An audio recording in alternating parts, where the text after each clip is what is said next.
Bonjour à tous. Un très grand merci d'être là, ici, présent.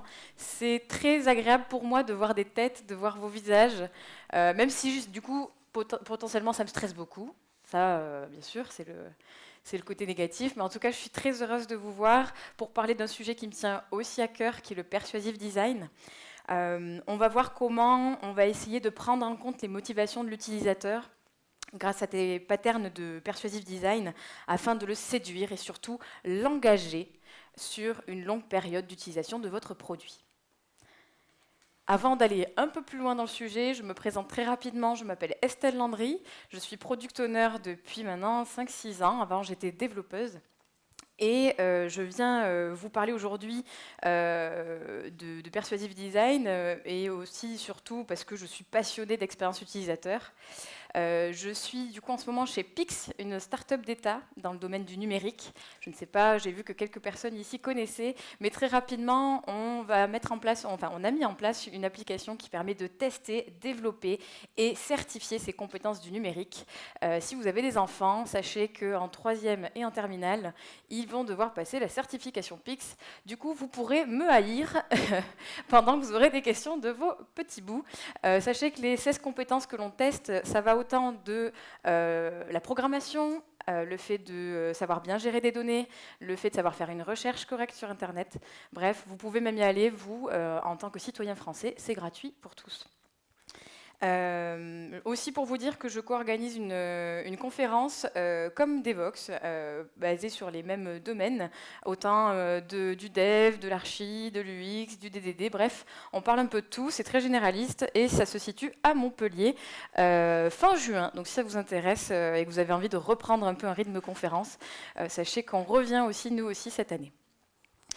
Il y a plus de quelques années, maintenant 2-3 ans, depuis que je suis devenue speakeuse, je me suis lancée et j'ai essayé de trouver des sujets qui pouvaient autant vous plaire, vous, ici présents, et moi aussi.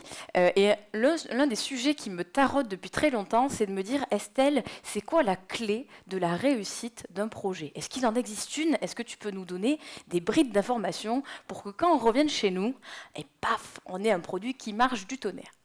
Alors j'ai essayé de creuser. Au début, je me suis dit, la clé, c'est forcément la bonne idée innovante. Parce que bien sûr, ce qui dit pas d'idée, pas de produit, hein, on est d'accord.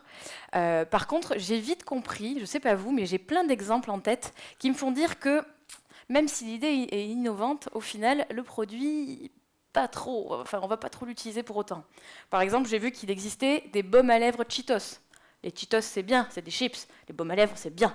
Mais les deux dedans, les deux combinés, où tu mets des baumes à lèvres Cheetos, vous imaginez faire un bisou, mauvaise idée. Après, je peux en citer plein. Le réveil qui fait du café, les cigarettes sans fumée, j'ai trouvé.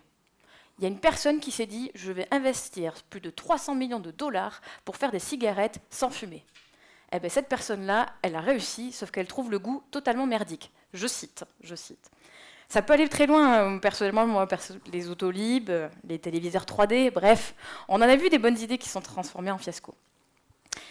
Peut-être qu'une des raisons, c'était aussi le fait que sur certaines idées, il y a énormément de compétition. On l'a vu avec les réseaux sociaux, je ne sais pas si vous vous souvenez, il y a quelques dizaines d'années. On avait MySpace, Friendster, Caramel, MSN, Pisco, bref, il en existait des millions. Au final, pour que Facebook et maintenant Instagram récoltent tous les lauriers.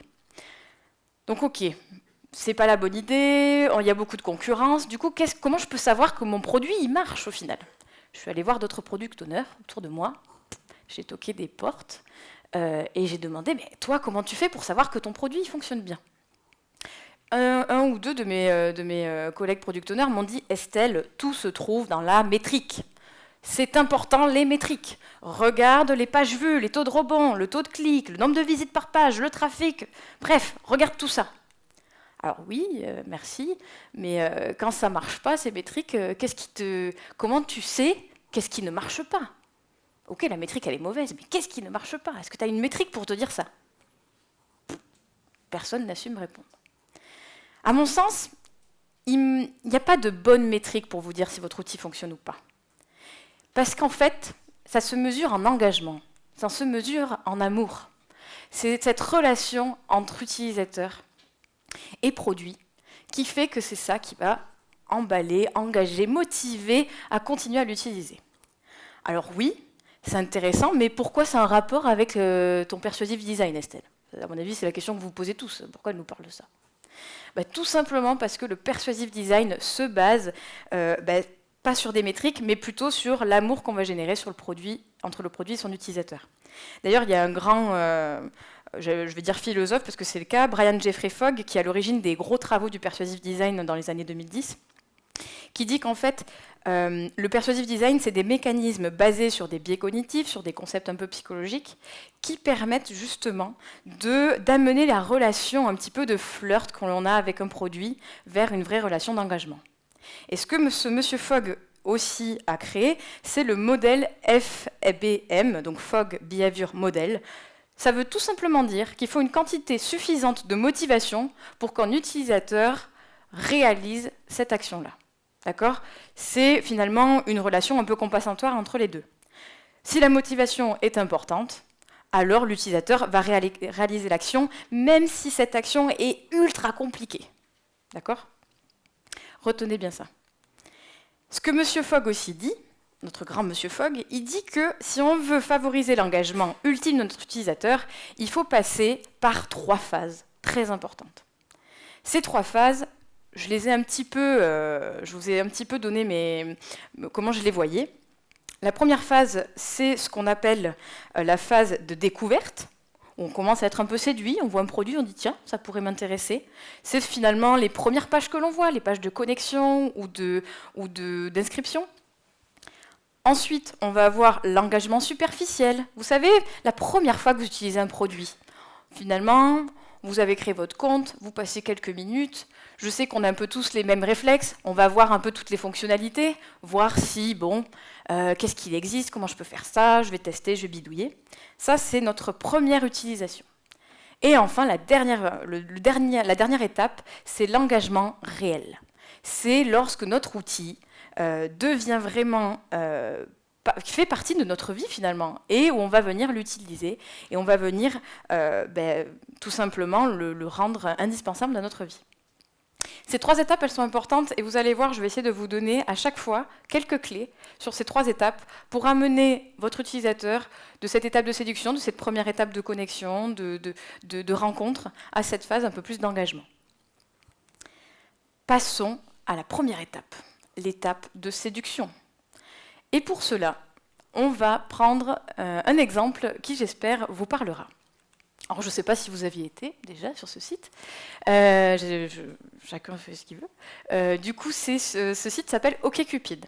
C'est un site, je crois, qui vient des États-Unis et qui fait rencontrer des gens qui ont les mêmes personnalités. Intéressant comme concept. Et eux, ils sont très intelligents. Leur page de connexion, en tout cas leur première page, c'est celle-ci. C'est intelligent pourquoi ?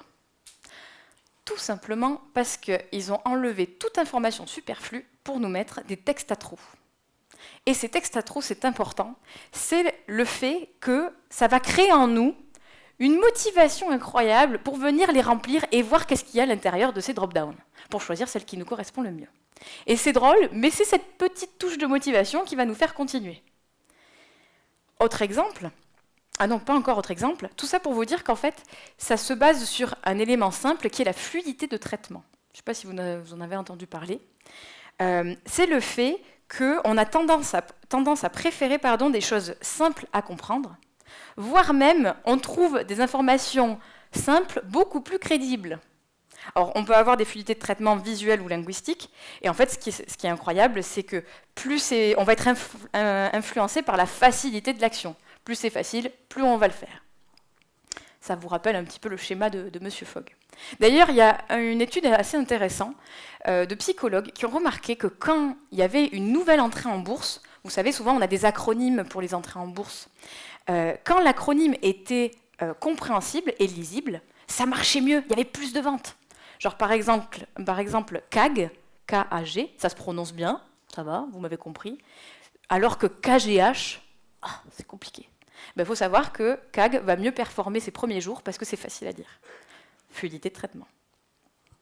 Prenons maintenant, c'est bon, un autre exemple avec Booking. Alors Booking, on est d'accord, au niveau UI, interface graphique, Voilà, on peut faire mieux, hein, on est d'accord. Qui est déjà allé sur Booking d'ailleurs? Faisons un petit... ouais, voilà. Moi aussi, hein, clairement. Je vais dans un endroit, je vais sur Booking, il y a tout dessus, c'est génial. Pourtant, on est d'accord, on fait partie un petit peu du numérique et on sait que ces interfaces graphiques-là, c'est le mal. Voilà, merci. Alors, eux, ils sont aussi intelligents parce qu'ils ont utilisé plusieurs patterns. Le premier, je pense que vous le savez tous, le phénomène de rareté. Attention, en rouge, il n'y a plus que 3 hébergements, c'est incroyable. L'établissement a été réservé 2 fois sur les mêmes créneaux au cours des 10 minutes, attention. Alors ça, c'est intéressant, la rareté. Bon, vous le savez déjà, j'imagine, parce qu'en fait, quand on voit quelque chose qui est en promotion ou qui est considéré rare, on va avoir une valeur supplémentaire à cet objet. On va porter une attention particulière à cet objet. Et bien sûr, ça fait quoi? Ça va empêcher que l'on prenne une décision complexe. On va avoir envie de cliquer dessus, dire « Ok, c'est bon, je le prends de suite. » D'accord? C'est ça qu'on souhaite vous faire faire grâce à ce pattern. Enfin, grâce. Et ensuite, il y a la preuve sociale. Très important. Bon, ça aussi, on le connaît tous. Le fait que, bien sûr, quand on est perdu face à un choix, nous, humains, on va avoir envie de faire confiance en d'autres personnes. Et quand on voit des avis, on se dit « Tiens, moi aussi, je vais faire confiance à tous ces gens-là, 2671 personnes, et je vais prendre cet élément-là. » Et si on continue, hein, Booking, ils sont très forts, hein, jusqu'au dernier moment, dans cette dernière page de validation, on vous demande, enfin surtout, on vous montre que c'est bientôt fini, qu'on est presque arrivé, génial, tout ça pour favoriser ce sentiment de clôture, d'achievement, pour que vous soyez content de réaliser l'objectif final du paiement et de la validation. Très important cet élément d'achievement. Donc vous l'avez vu, ces 4 patterns un petit peu de séduction, c'est très simple, on les connaît, mais utilisés à bon escient, c'est efficace. Ça nous permet de prendre des décisions très rapides, sans pour autant avoir le temps de réfléchir. C'est ça, en fait, les biais cognitifs, le pouvoir de nos biais cognitifs. Les biais cognitifs, il faut voir ça comme des sortes comment expliquer ça, d'éléments chez nous qui font appel à notre cerveau. J'appelle ça le système 1, c'est-à-dire, vous savez, ce système, ce cerveau qui fait appel à notre côté préhistorique. On voyait un mammouth arriver, on partait en courant. On n'avait même pas le temps de réfléchir. Ben, les biais, c'est un peu pareil. Ça nous force à prendre un raisonnement rapide sans avoir le temps vraiment de réfléchir. Et donc, vous l'avez vu, ces 4 éléments-là, en tant qu'utilisateur, ça nous amène à aller plus loin, à vouloir aller sur la validation, à vouloir découvrir la suite. Alors c'est bête, hein, mais le texte à trous, vous l'avez vu, c'est assez simple à faire, c'est des drop-downs. La rareté, les compteurs, les durées, les intervalles de temps très courts, bien sûr, ça rajoute cette motivation. On en reparlera tout à l'heure, vous inquiétez pas.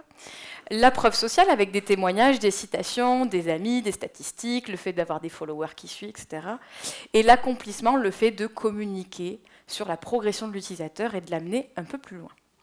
C'est tout bête, mais ça nous a aidé sur cette première phase de séduction, parce que maintenant, on a envie d'acheter sur Booking, on a envie d'y aller. Et vous l'avez vu, même si lui n'est pas très bon, si l'interface graphique n'est pas très bonne, on a tous acheté, on a tous réservé notre hôtel. Comment ils ont fait? Moi, je dirais qu'ils ont un truc pour eux, c'est quand même l'expérience utilisateur. Si on comprend bien Booking, en quelques clics, on arrive à prendre des décisions très rapidement et avoir un hôtel qui est quand même, à chaque fois, je ne sais pas vous, mais moi je suis contente de mon choix, grâce à tout ce qu'on a vu. À mon avis, ça vient du fait qu'ils utilisent vraiment l'UX et l'utilisabilité, c'est-à-dire qu'ils veulent rendre leur outil utilisable par des utilisateurs. L'utilisabilité, c'est basé sur l'efficience, l'efficacité, la satisfaction. Et donc du coup, vous l'avez vu, ça nous a supprimé toutes ces frustrations de choix, d'interface graphique pas très belle, et on est quand même allé jusqu'au bout. Il faut peut-être comparer ça. Vous imaginez un conducteur, une belle voiture, une route. Imaginez que l'utilisabilité vous a évité de faire des virages ou à corriger un peu les trous sur la route. Vous êtes allé plus vite du point A à un point B. D'accord, vous me suivez? Donc, ce qu'on vient de faire avec quelques astuces un petit peu, quelques patterns de séduction, c'est qu'on est venu supprimer ces petites frustrations. Mais on est d'accord, si on reprend ma métaphore de conducteur, il y a plein d'autres frustrations qui peuvent arriver sur une route. Je ne sais pas vous, mais quand il pleut ou quand il neige, quelle galère! Et pour autant, on doit aller à notre point B, comme je disais tout à l'heure. Mais ce qui se passe avec la pluie, avec la neige, c'est que ça rajoute de la charge cognitive sur ce qu'on est en train de faire. Alors je ne parle pas de charge mentale, mais de charge cognitive. Qu'est-ce que c'est que la charge cognitive? C'est lorsqu'on a une mémoire de travail qui gère plus ou moins cette information. Alors, je vais vous expliquer. Ça fait appel à la règle, vous savez, je ne sais pas si vous connaissez le nombre magique plus ou moins 7. Je ne sais pas si ça vous parle. C'est le docteur Miller de l'université d'Harvard qui disait qu'en fait, la mémoire de travail, elle est limitée à 7 plus ou moins 2 informations à traiter en même temps. Sinon, si on passe au-delà de cette limite, il y a un arrêt total de l'action. Notre conducteur sous la pluie, quand il pleut beaucoup, je pense que vous êtes d'accord avec moi, on s'arrête. On attend que ce déluge passe. C'est pareil avec notre recharge cognitive. Je vous prends notre exemple plus concret en tant qu'utilisateur.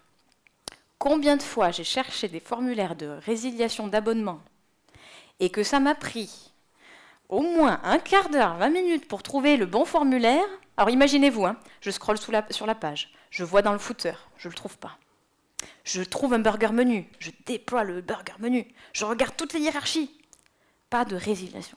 Je me dis, ah, peut-être qu'ils ont un formulaire, donc je cherche contact. Il n'y en a pas. Je vais dans la recherche du site, vous savez, le truc où on n'y va jamais parce qu'après on a des millions de pages qui apparaissent. Bref, j'essaie de chercher dans cette recherche, ça ne marche pas. Tout ça pour qu'au final, je me rende compte qu'il y a un formulaire qui s'appelle service client, où à l'intérieur, il y a un petit objet où à l'intérieur, c'est écrit résiliation. Imaginez ma charge cognitive qui a géré, je pense, une dizaine d'informations en même temps, tout ça pour trouver mon formulaire. Ce qui s'est passé pour moi dans ma vraie vie, c'est que j'ai dit, ok, je verrai demain, maintenant que j'ai trouvé l'endroit, pour faire l'email, parce que j'en peux plus. C'est arrivé à combien d'entre vous d'arrêter complètement sur un site lors d'un achat ou... Non, personne n'a été... C'est arrêté complètement, si, un petit peu. Et à chaque fois, on est d'accord, c'est pas forcément lui, ou c'est pas forcément... oui, c'est pas forcément la beauté du site qui a fait que, c'est que c'était très compliqué d'aller chercher l'information. Ce qui fait que ça rajoute en plus dans notre vecteur qui nous retient côté frustration. J'aime beaucoup cette citation de Rudy Zouran, qui est un product manager que j'ai trouvé sur Medium, qui disait que la simplicité d'un produit est obtenue en simplifiant le produit lui-même et non pas en cachant la complexité sous le tapis. C'est-à-dire qu'en fait, notre conducteur, là, si on lui cache la route pendant qu'il conduit, à votre avis, ça va donner quoi? Ça ne va pas être positif. Par contre, ce qu'on peut faire pour lui, c'est venir corriger le béton, enfin, on va dire la couche de l'autoroute pour qu'il aille plus vite quand il pleut. On peut mettre des bordures d'autoroute, on peut lui mettre des aires d'autoroute pour lui permettre d'aller plus loin et en tout cas de faire ça avec un peu plus de confiance et de pouvoir s'arrêter s'il le souhaite et de reprendre. D'accord ? Dans notre produit, c'est ce qu'on va essayer de voir, c'est qu'on va essayer d'utiliser les patterns, l'UX, l'utilisabilité, mais aussi la simplification, en venant supprimer ce qu'on n'a pas besoin. D'ailleurs, petite phase auto-promo, si la surcharge featurale, c'est un sujet qui vous plaît, j'ai donné cette conférence, donc si vous voulez aller la voir, c'est disponible sur YouTube. Tout ça pour vous dire que utiliser le persuasive design va nous permettre de faire ça, et surtout d'aller plus loin, c'est-à-dire de passer ces quelques obstacles, ces trous, ce bitume un peu dégueulasse qu'on a sur une route, pour réaliser une action et pour tomber amoureux de notre produit. Je vais vous prendre un exemple pour cela.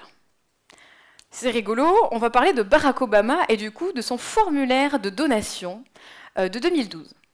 Et bizarrement, je ne sais pas si vous l'avez vu, hop, un petit texte à trous dès le départ. Ce qu'il a fait Obama, c'est qu'il s'est dit « Oh, je ne vais pas m'embêter, je vais prendre le formulaire de 2008 et je vais me coller 2012 en haut. » Voilà, 2012, le formulaire il est là, c'est parfait. Son équipe, bien sûr, hein, parce qu'il est entouré de plein de personnes, ils se sont dit « Ouais, on peut faire mieux parce que le taux de conversion, il n'est pas bon sur le premier site. » Oui, les gens parlent comme ça chez Obama. Voilà, je prie une autre voix. Je me fais rire toute seule, excusez-moi. Donc, ils se sont dit, on va essayer de faire un deuxième essai pour améliorer la situation. Deuxième essai, paf. Qu'est-ce qu'ils ont fait?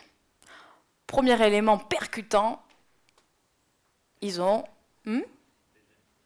deadline, oui, et ils ont rajouté un beau CTA, bien visible, en rouge. Un beau call to action, un bon bouton d'action pour montrer que le formulaire se finit et c'est là. Ils ont venu supprimer les espaces de blanc, le texte supplémentaire pour mettre en avant vraiment le plus important, qui vous êtes, laissez-nous vos infos et surtout votre carte bancaire. C'était un bon choix, ils se sont améliorés et en plus ils ont mis Obama au centre de l'écran alors qu'avant quand on scrollait on ne le voyait plus. Bon, c'est très bien. Mais la même équipe se sont dit, on peut aller plus loin et on va utiliser des patterns de persuasive design. Alors, je ne sais pas si quand ils l'ont fait, c'était vraiment leur envie, mais en tout cas, on va essayer de décortiquer le dernier essai qui a été l'essai qui a été validé et déployé. Le voici, le voilà, le troisième. Alors, premier élément qui doit un petit peu vous sauter aux yeux, la séparation des différents éléments. On a découpé l'information en plusieurs parties pour mieux la comprendre. Vous savez, fluidité de traitement, quand c'est facile à lire, je vais y aller. Voilà, là, ça fait partie de cet écran. Pareil, il y a eu aussi le pattern du séquençage, excusez-moi. Plus simple de prendre des actions lorsqu'elles sont plus petites avec un stepper, et en plus de ça, on m'accompagne, c'est génial. Dernier élément, le fait d'être dans un tunnel, où on va prendre du temps pour chaque processus, mais en tant qu'utilisateur, je suis rassurée, parce que je sais quand est-ce que ça va finir, et je sais quelles sont les étapes que je vais rencontrer. En plus de ça, j'ai supprimé en tant que designer tous les boutons suivants, OK, tout ça, donc tout se fait automatiquement. En termes de clics, je crois qu'ils ont mesuré, ça a divisé par 3 l'ancien formulaire que vous avez vu. Et bien sûr, à la fin, encore un autre pattern, une super belle page qui vous remercie bien sûr de cette incroyable donation. On vous met la possibilité de spread the word, du coup de dire aux autres personnes que vous avez donné. Et très important, la partie du bas. L'élément qui vous fait vous comparer aux autres États. Si, imaginons, je suis une personne de Floride, je vais dire « Ah, ben dis donc, les New-Yorkais, les Californiens, ils sont devant nous. Allez, on va donner et je vais partager ça sur les réseaux pour que mes collègues de Floride, ils donnent. » Très intéressant. Phénomène de compétition. Tout simplement, nous, en tant qu'utilisateurs, on va s'efforcer de réaliser des objectifs, de les partager. Tout ça parce qu'en fait, on veut aller plus loin, on a envie de dépasser les autres. Et ça, c'est important parce que ça a marché. Et je pense que vous le savez, aux États-Unis, les compétitions entre États, c'est assez fort. Donc ça, ils sont assez intelligents d'avoir ajouté ça. Résumé, sur 240 A/B testing, il faut savoir que le taux de conversion a été augmenté de 50%. C'est énormissime. Ça veut dire qu'il y a eu un abandon sur 2 en moins, à peu près, grâce à cette nouvelle version. C'est énorme en termes de chiffres, et je ne sais pas si un jour vous avez fait de l'A/B testing, mais c'est incroyable le nombre d'augmentation de ce fameux taux. Donc vous l'avez vu, le fait tunnel, c'est finalement très simple à faire. C'est enlever les fonctionnalités non nécessaires et laisser notre utilisateur dans un entonnoir pour qu'il aille jusqu'à la fin, et pas du tout l'embêter sur le reste. Deuxième effet, l'effet de séparation, où on va essayer de séparer les éléments d'un formulaire pour mieux les comprendre, pour que l'utilisateur les comprenne mieux.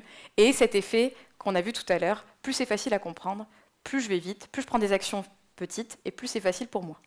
Alors ça, vous le savez, on a plein de choses qui existent en pattern graphique, les accordéons, je pense que vous en utilisez tous les jours. En l'occurrence, c'est super important. Le séquençage, le fameux stepper au fil d'Ariane, en mettant les noms de chaque étape, très important aussi pour que votre utilisateur puisse prévisualiser ce qu'il va réaliser, prévisualiser ses actions futures. Par exemple, vous savez, sur Obama, on a vu paiement. Moi, quand je vois ça en tant qu'utilisateur dans un stepper, je prends direct ma carte. Du coup, je perds moins de temps. Voilà. C'est des petites choses, mais vous avez vu, ça nous a aidé à aller jusqu'au bout. Et dernier élément, l'élément de compétition. Ça y est, on vient de simplifier, de créer un amour durable, après presque durable, parce que ça y est, ils sont tombés amoureux, notre utilisateur et notre produit, et finalement, on a rajouté de la motivation, comme disait Fogg, il est allé jusqu'au bout, génial. Sauf que, quand on est en couple, je ne sais pas vous, mais on a envie d'apporter à l'autre et que l'autre nous apporte. On a envie de ce système de réciprocité continue. C'est ça, en fait, être avec quelqu'un. Et ça me fait penser à quelque chose de très important. En tant qu'utilisateur, on a des objectifs primaires. Moi, j'ai envie dans ma vie de partager des émotions, d'en ressentir, d'être plus heureuse, d'apporter plus de satisfaction aux autres, bref, de m'épanouir. Au niveau business, chaque business a ses objectifs secondaires et souvent, il y a des business qui veulent plus d'argent, plus d'argent, plus d'argent.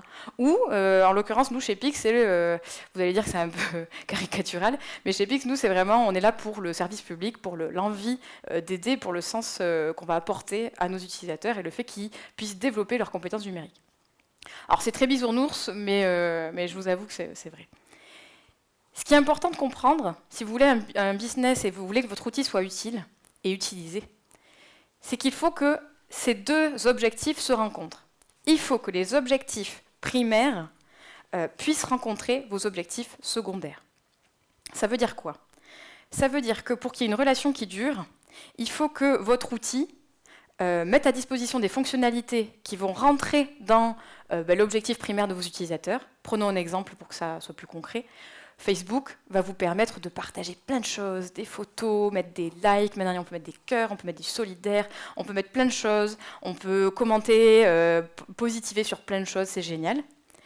En tant qu'utilisateur, on est content parce qu'on arrive à partager ça à tous nos amis. Et Facebook, ils sont contents que vous partagiez des choses parce qu'ils vont stocker tout ça et ils vont créer de la valeur à partir de vos données. Même les données que vous n'imaginez pas laisser, comme par exemple, vous commencez une phrase, vous la supprimez, vous savez déjà que c'est stocké. Hein. Ouais, oui, c'est stocké. Tout ce qu'on pose est stocké, il faut se le dire. Donc vous voyez, même si c'est une relation qu'on peut qualifier un petit peu de pernicieuse, ils ont tout compris, c'est qu'ils permettent à l'utilisateur de réaliser les propres objectifs primaires de cela, et eux, derrière, sont contents. Donc c'est ce qu'on va essayer de chercher dans cette dernière étape, dans l'étape d'engagement. Cette étape est très importante, c'est ce qui va faire rentrer le produit dans votre, dans votre vie. Et pour cela, je vais vous parler d'un outil que j'aime beaucoup, qui s'appelle Sens Critique. Alors, j'y suis retournée depuis que j'ai fait ces maquettes, que j'ai pris ces captures d'écran, et je vous avoue que je suis assez triste parce que ça ressemble plus du tout à ça. Donc, restez avec moi dans cette version que je vais vous présenter, et puis quand vous allez voir le site, vous irez voir un petit peu les mauvais patterns qu'ils ont utilisés, et on pourra faire des comparatifs. Mais en tout cas, si on prend cette première version, ils ont été intéressants, Sens Critique. Enfin, leur business est intéressant, c'est-à-dire que eux, ils vous proposent des films, des séries, des livres, plein de choses qui pourraient vous intéresser, basés sur des éléments de la communauté. Si par exemple j'ai aimé quelque chose qu'une autre personne a aimé, alors ils vont me proposer ce que l'autre personne a aimé que je n'aurais pas encore aimé. Comme ça, c'est un sentiment incroyable de se dire « Ah ouais, je vais tester ça parce que quelqu'un a aimé comme moi et du coup, je vais peut-être sûrement aimer. Je ne vais pas perdre mon temps. » Et vous avez vu, c'est intéressant comme idée.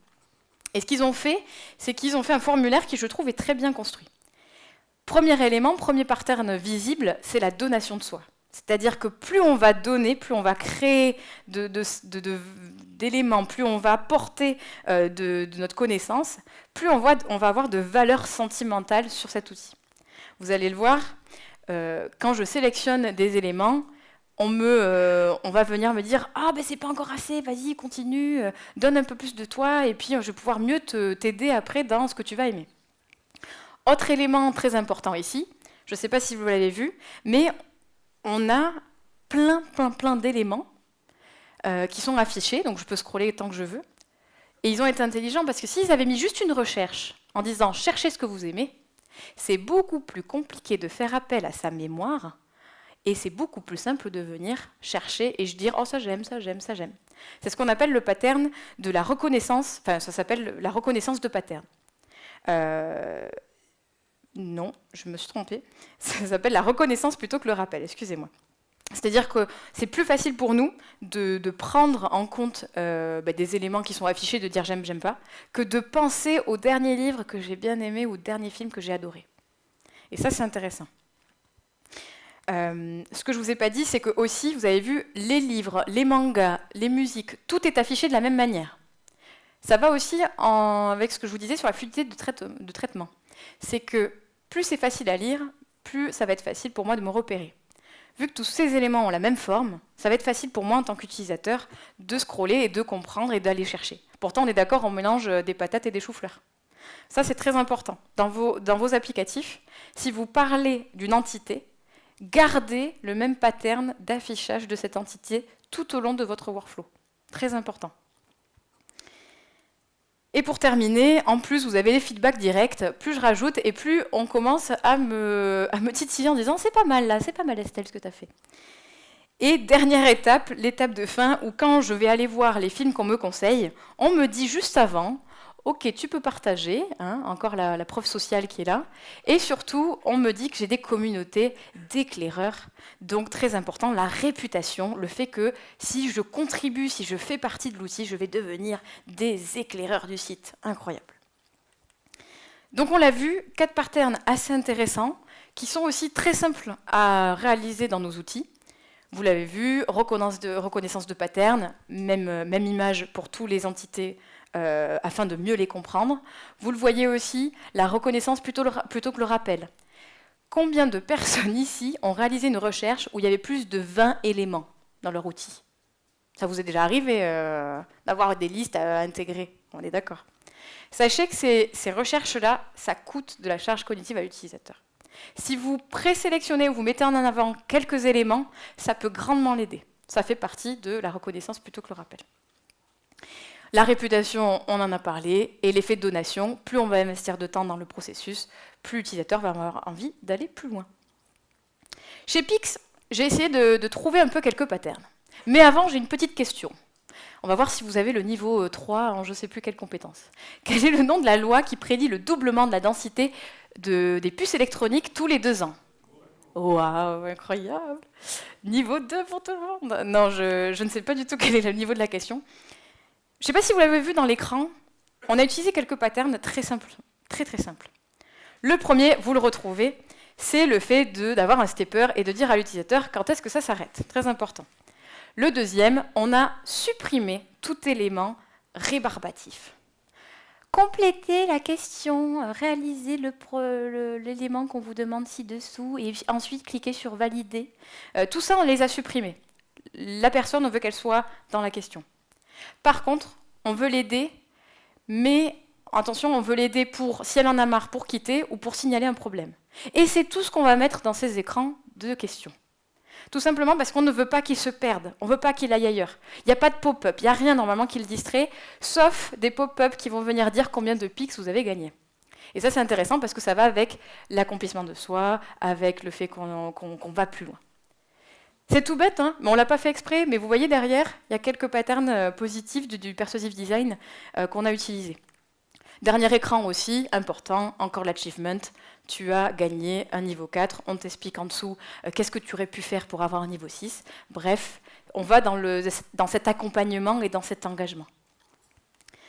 Donc quelques conseils qu'on peut vous donner chez Pix. Vous l'avez vu, faciliter l'exploration, avoir la bonne fonctionnalité au bon moment, les épreuves au bon moment, ne pas se mettre sur le chemin de l'utilisateur. Ça ne sert à rien de cacher les boutons quitter.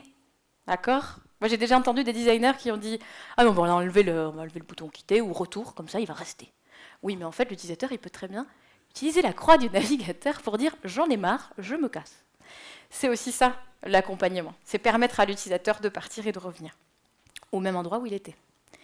Avoir des objectifs réalisables, et je pense que je les ai tout dit. Et éviter les répétitions, en tout cas l'évidence. Complétez votre nom, complétez votre prénom, saisissez votre date de naissance. Voilà.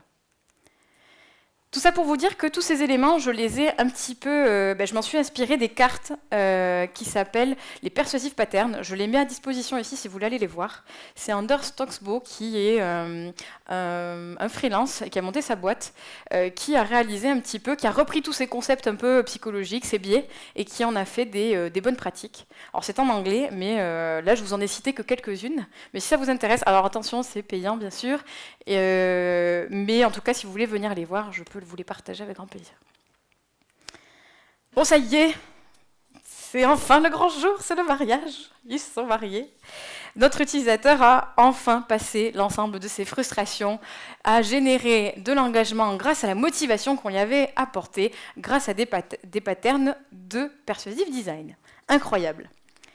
Maintenant que vous connaissez un petit peu le b.a.-ba de ces patterns, vous pouvez les utiliser, vous les avez vus, pour le meilleur ou pour le pire de nos utilisateurs. On va devoir faire un choix.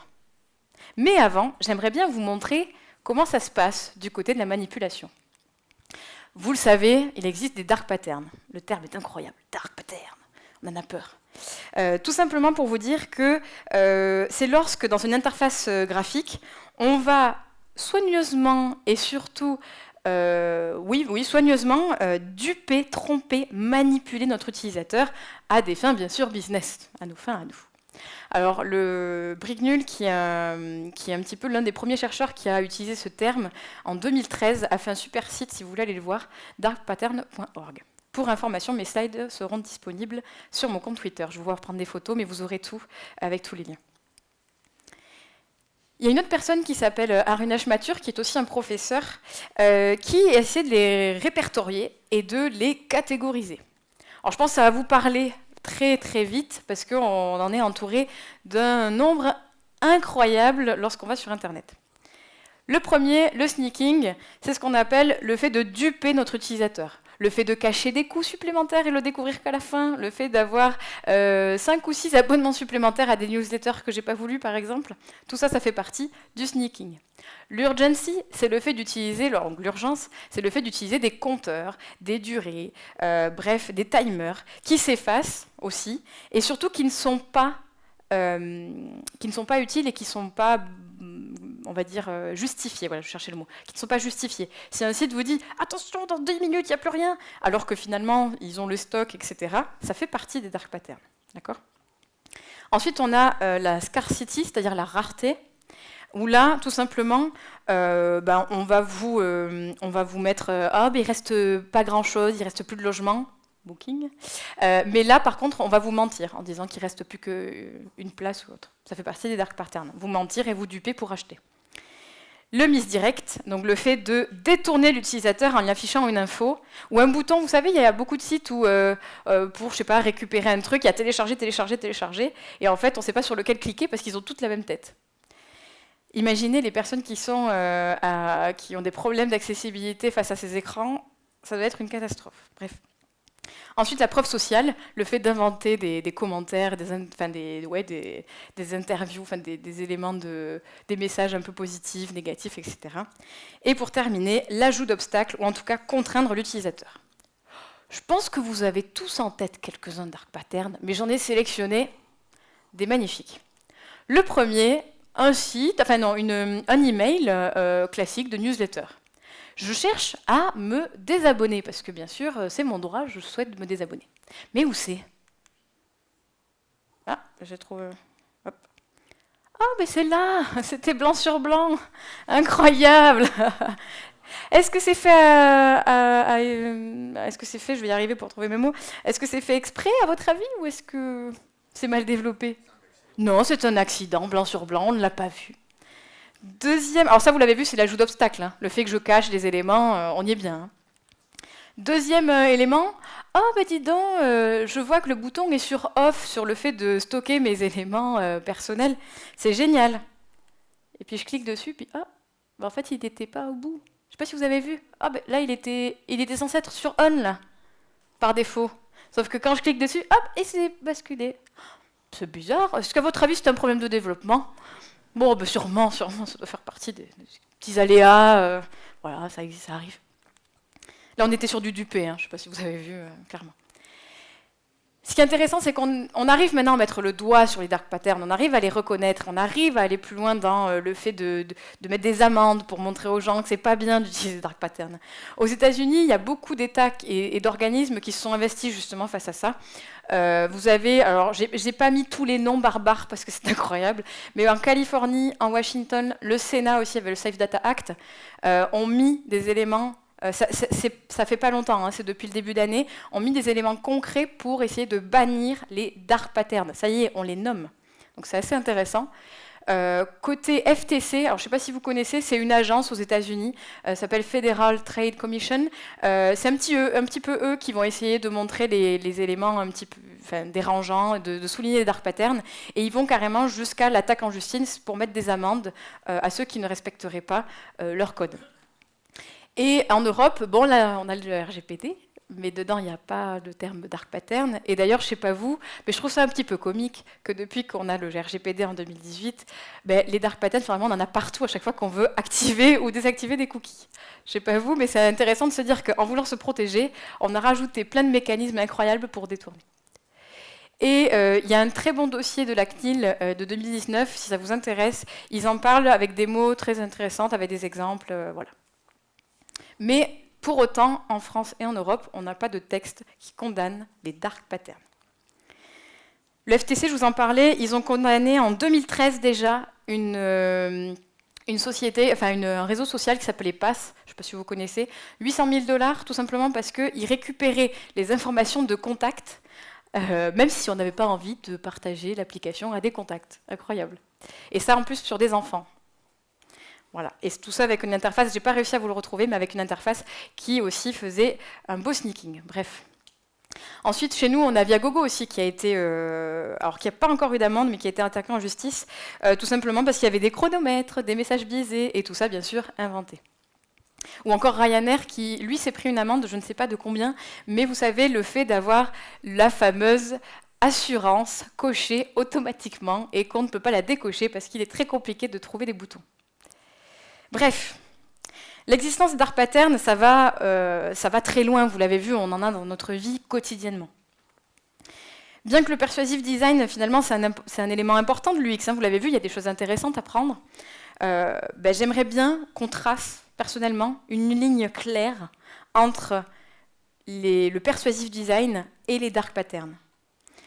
À mon sens, il y a une grande différence entre les entreprises qui prennent du temps à faire des solutions de confiance et des solutions finalement qui vous abonnent à des millions de newsletters quand vous avez juste passé la première étape d'inscription. Les réseaux sociaux, en l'occurrence, vous les avez vus, ça vend des données qu'on n'a même pas connaissance laissée. Ça aussi, j'aimerais bien montrer qu'il faut les condamner, même si pour autant, moi aussi, je les utilise encore.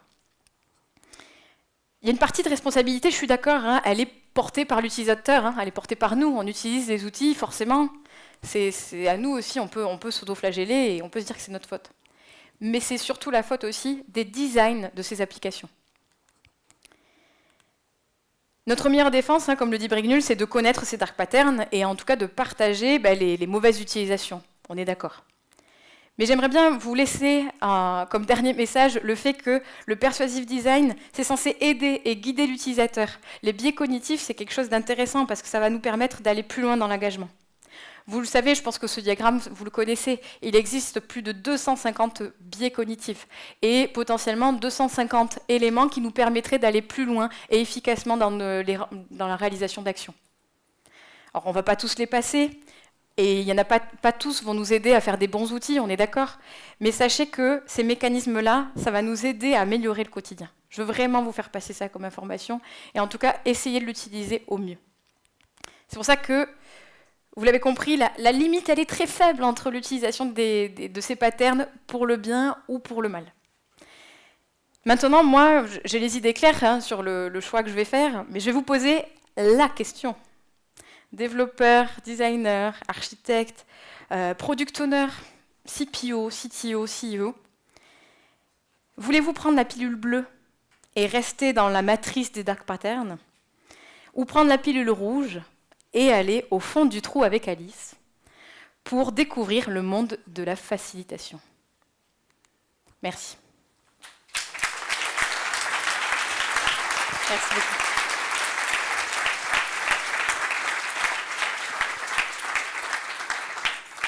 Merci beaucoup. Juste pour info, ah oui, on va prendre 5 minutes pour les questions si vous voulez. N'hésitez pas à aller voir mon Twitter d'ici quelques minutes, je vais mettre les slides. S'il vous plaît, mettez-moi vos feedbacks constructifs sur la plateforme, ça me ferait énormément plaisir pour améliorer ce talk, vraiment. Et dernier point, je voulais vous les montrer avant que vous partiez, c'est les livres que j'ai utilisés pour faire ce talk. Après, il y a plein de publications scientifiques qui ont été faites par Brignul, Fogg et Mathieu, donc si vous voulez aller les voir, c'est aussi très intéressant. Mais je vous les conseille tous, si vous avez envie de creuser ce sujet. Merci à vous. Est-ce que vous avez des questions, du coup? Est-ce que quelqu'un veut prendre la parole?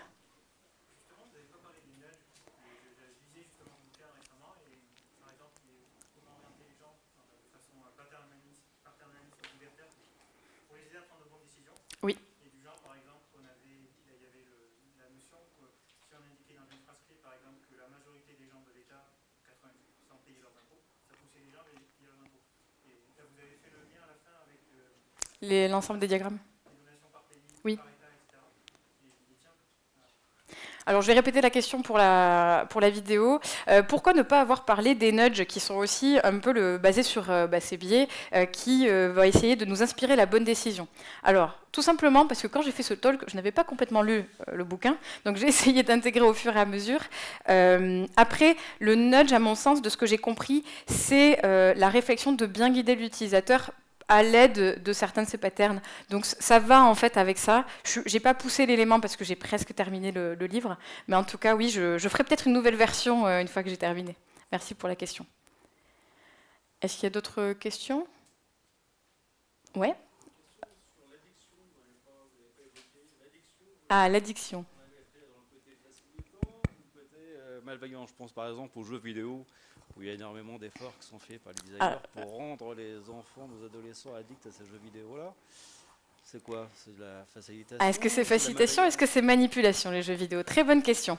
Alors, vous le savez déjà, dans les jeux vidéo, il y a énormément de bonnes pratiques UX, même beaucoup plus que ce qu'on peut manipuler, nous, sur des sites internet.